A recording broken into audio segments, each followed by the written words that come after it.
Alright, what's up guys? Sa video pong ito, gumawa po kami ng diorama. Project po ng aking anak sa grade 4. DIY lang po ito. Pinili po namin yung terrestrial type grassland.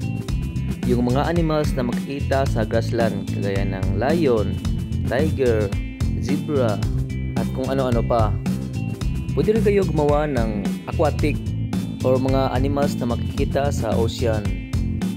Pwede kaya mga animals na makikita sa Iceland or sa desert. Tara, samahan niyo po ako kung paano gawin.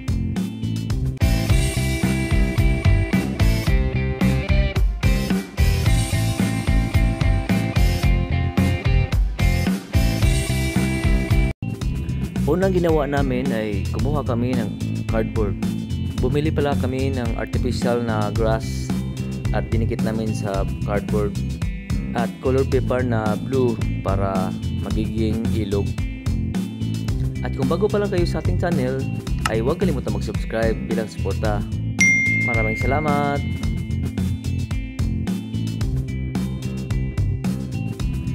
Ayan na, sa tabi naman ng ilog, linagyan po namin ng mga artificial na bato. Gumamit po kami ng stick glue pangdikit sa bato. Nasira kasi yung glue gun namin kaya kandila na lang.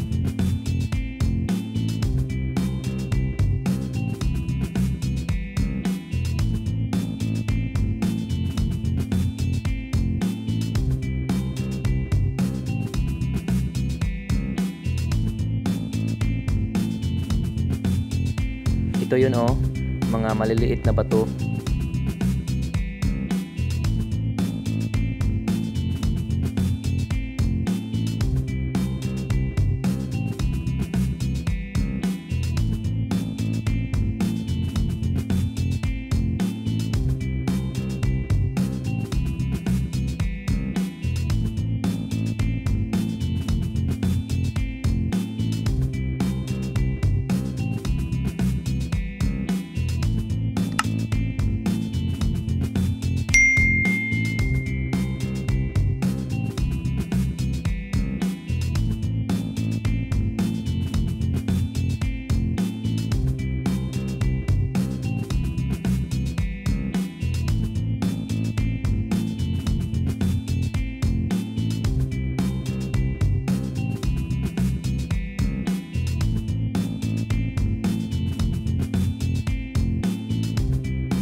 At kumuha rin kami ng karton ng sapatos para may design siya na patayo. At nagprint din kami ng waterfalls na view. Dinidikitan namin ng Elmer's glue.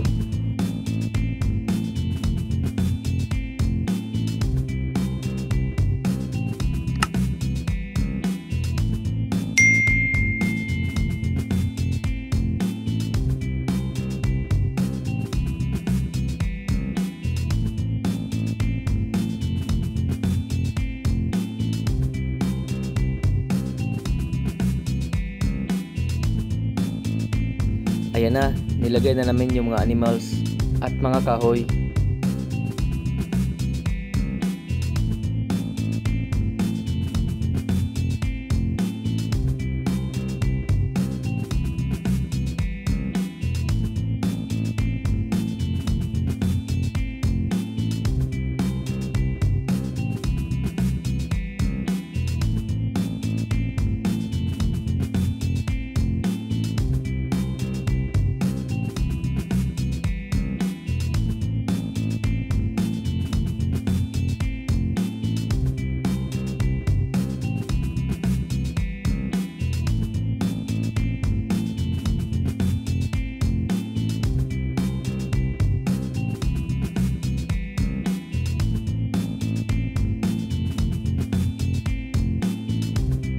bumili rin po kami ng artificial na bakod para sa bahay.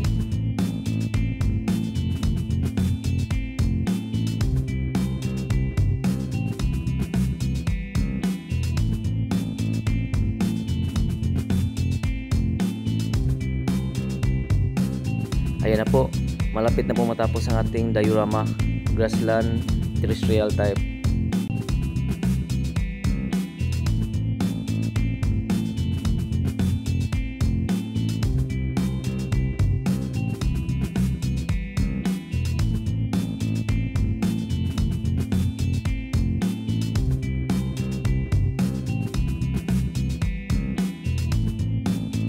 Okidoki, tapos na po ang ating diorama.